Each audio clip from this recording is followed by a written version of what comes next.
Hi friends, Swapna Khushboo चॅनलमध्ये तुम्हा सर्वांचे स्वागत आहे. फ्रेंड्स, आजच्या व्हिडिओमध्ये आज आपण चैत्र शुद्ध नवमी याविषयी माहिती जाणून घेणार आहोत. त्याआधी तुम्ही जर चॅनलवर नवीन असाल तर चॅनलला सबस्क्राईब करा. चैत्र शुद्ध नवमीस रामनवमीचे व्रत केले जाते. या दिवशी मर्यादा पुरुषोत्तम रामप्रभूंचा जन्म झाला. श्रीरामाच्या जीवनाचे वर्णन विविध धर्म ग्रंथांमध्ये करण्यात आले आहे, परंतु वाल्मिकी रामायणामध्ये सविस्तर वर्णन करण्यात आले आहे. रामायण महाकाव्याची रचना महर्षी वाल्मिकींनी केली. या महाकाव्यामध्ये 24,000 श्लोक, 500 उपखंड व अर्थासहित 7 कांड आहेत. ज्यावेळी दशरथ राजाने पुत्रेष्ठी यज्ञ केला होता तेव्हा त्यांचे वय 60,000 वर्ष होते. रामायणानुसार दशरथ राजाने पुत्र प्राप्तीसाठी पुजेष्ठी यज्ञ केला होता. हा यज्ञ ऋषी ऋष्यशृंग यांच्या मार्गदर्शनाखाली पार पडला. ऋष्यशृंग ऋषींच्या वडिलांचे नाव विभंडक होते. एकदा नदीमध्ये स्नान करताना त्यांचा वीर्यपात झाला. ते पाणी एका हरिणीने पिले. अशा प्रकारे ऋषी ऋष्यशृंग यांचा जन्म झाला होता. वाल्मिकी रामायणानुसार श्रीरामांचा जन्म चैत्र मासात शुक्ल पक्षातील नवमी तिथीला पुनर्वसू नक्षत्र कर्क लग्नामध्ये झाला. त्यावेळी सूर्यमंगळम, शनी, गुरु आणि शुक्र ग्रह आपापल्या उच्च स्थानामध्ये विद्यमान होते. तसेच लग्नामध्ये चंद्रासोबत गुरु विराजमान होते.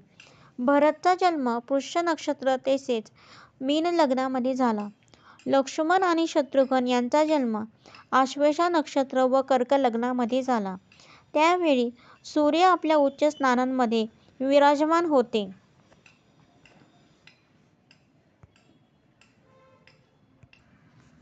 तसेच तुलसीदास रचित श्रीरामचरितमानस यामध्ये दाखवल्याप्रमाणे श्रीरामचरितमानसमध्ये वर्णन आहे की भगवान श्रीरामाने सीता स्वयंवरामध्ये शिवधनुष्य उचलले आणि प्रत्यंचा चढवताना धनुष्य तुटले. परंतु वाल्मिकी ऋषी रचित रामायणांमध्ये स्वयंवराचे वर्णन करण्यात आलेले नाही. रामायणानुसार जेव्हा श्रीराम व लक्ष्मण ऋषी विश्वामित्र यांच्यासोबत मिथिला नगरी पोहोचले तेव्हा विश्वामित्रांनी जनक राजाला श्रीरामाला शिवधनुष्य दाखवण्यास सांगितले. तेव्हा श्रीरामाने खेळण्यासाठी ते धनुष्य उचलले आणि प्रत्यंचा चढवताना धनुष्य तुटले. राजा जनकाने पण प्रण केला होता की जो कोणी हे शिवधनुष्य उचलेल त्यांच्याशी माझ्या मुलीचा विवाह करण्यात येईल. श्रीरामचरितमानसनुसार सीता स्वयंवराच्या वेळी भगवान परशुराम तेथे उपस्थित होते. परंतु रामायणानुसार सीतेसोबत लग्न झाल्यानंतर जेव्हा श्रीराम अयोध्याला पोहोचले त्यानंतर परशुराम तेथे आले आणि त्यांनी श्रीरामाला आपल्या धनुष्यावर बाण चढवण्यास सांगितले. श्रीरामाने बाण चढवल्यानंतरच परशुराम तेथून निघून गेले. श्रीराम वनवासाला गेले तेव्हा त्यांचे वय 27 वर्षाचे होते. दशरथ राजाला त्यांना वनवासासाठी पाठवायचे नव्हते. प्राप्तीचे वचनबद्ध होते. जेव्हा श्रीरामाला वनवासात जाण्यापासून रोखण्यासाठी कोणताही उपाय शिल्लक नव्हता तेव्हा दशरथ राजाने श्रीरामाला मला बंदी बनवून स्वतः राजा होऊन हे राज्य सांभाळ असे सांगितले होते.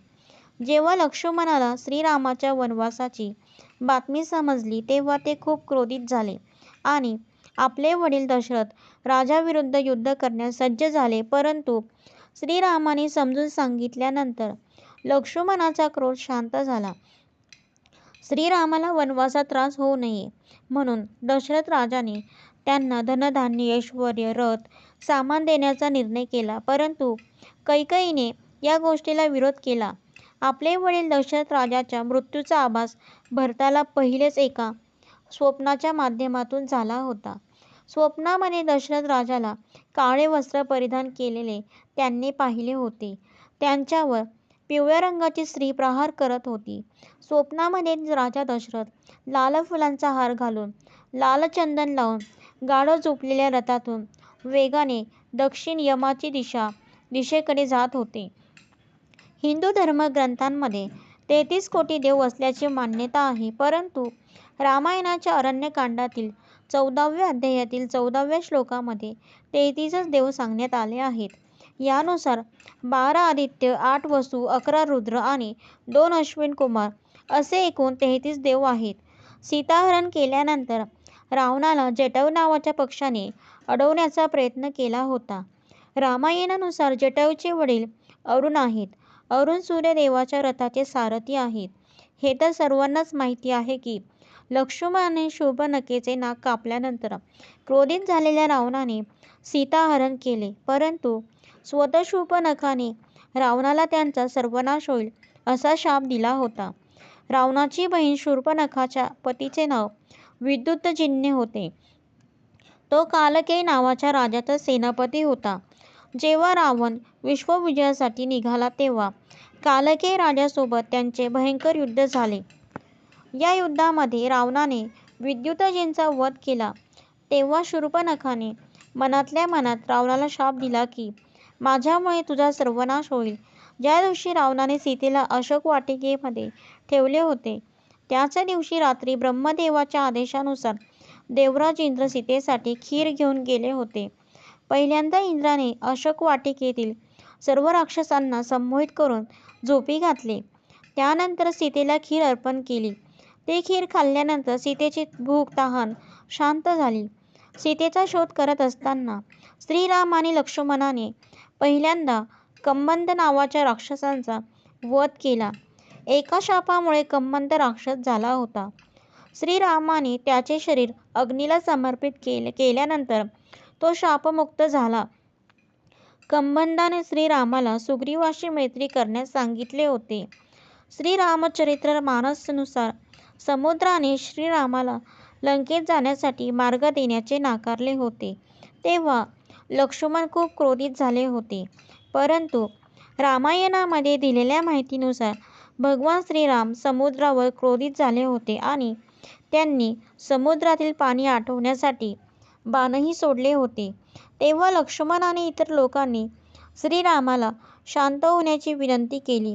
सर्वांनाच माहिती आहे की समुद्रावर सेतू निर्माण करण्याचे काम नल नावाच्या वानराने केले होते, कारण पाण्यात टाकलेली कोणतीही वस्तू बुडणार नाही असा त्याला शाप होता.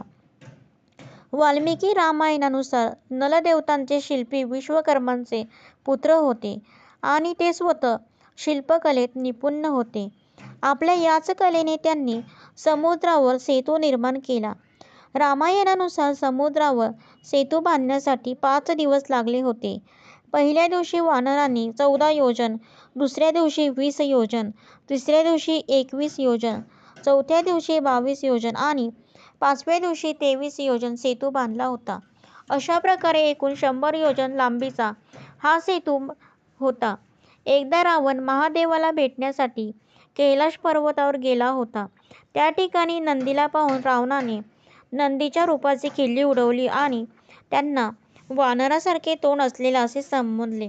तेव्हा नंदीने रावणाला शाप दिला की वानरामुळेच तुझा सर्वनाश होईल. रामायणानुसार जेव्हा रावणाने महादेवाला प्रसन्न करण्यासाठी कैलाश पर्वत उचलला होता तेव्हा देवी पार्वती भयभीत झाल्या होत्या आणि त्यांनी रावणाला शाप दिला की तुझा मृत्यू एखाद्या स्त्रीमुळे होईल. श्रीराम आणि रावणाचे अंतिम युद्ध चालू होते तेव्हा इंद्रदेवाने श्रीरामाला आपल्या दिव्य रथ दिला होता. या रथावर स्वार होऊन श्रीरामाने रावणाचा वध केला. रामायणानुसार ज्या सोन्याच्या लंकेमध्ये रावण राहत होता ती लंका पूर्वी रावणाचा भाऊ कुबेराची होती. विश्वविजयासाठी निघाल्यानंतर रावणाने कुबेराला युद्धात पराजित करून लंका व पुष्पक विमान हस्तगत केले. एकदा रावणाला पुष्पक विमानातून भ्रमण करताना एक सुंदर स्त्री दिसली. ती स्त्री विष्णूला पतीच्या रूपात प्राप्त करण्यासाठी तपश्चर्या करत होती. रावणाने तिचे केस पकडले आणि तिला सोबत चालण्यास सांगितले.